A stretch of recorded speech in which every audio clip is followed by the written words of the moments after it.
What is the enterprise architecture process?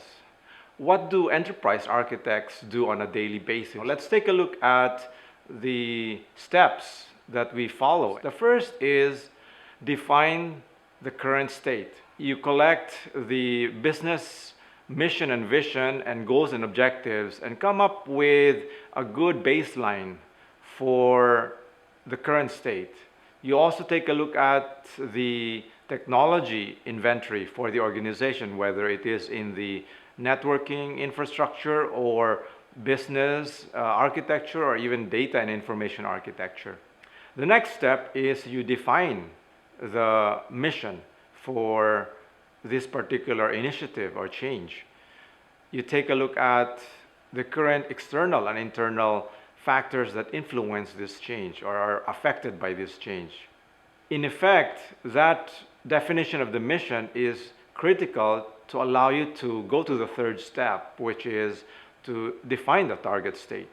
Once you have an idea of what the future looks like, you now can go back to your baseline current state and be able to drill down in the business architecture, the technology architecture, the data and information architecture and application architecture and say, okay, what do all of these look like in the future? The next step, the fourth step, is to define the roadmap.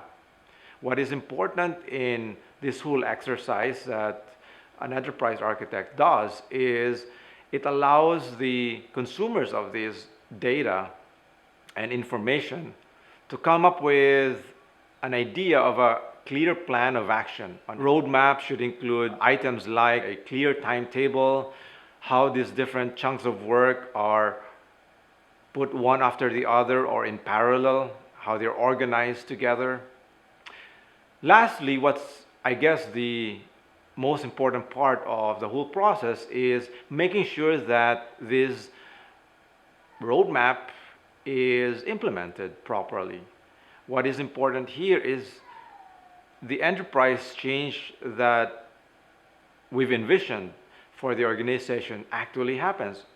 Otherwise, all this planning will be for naught.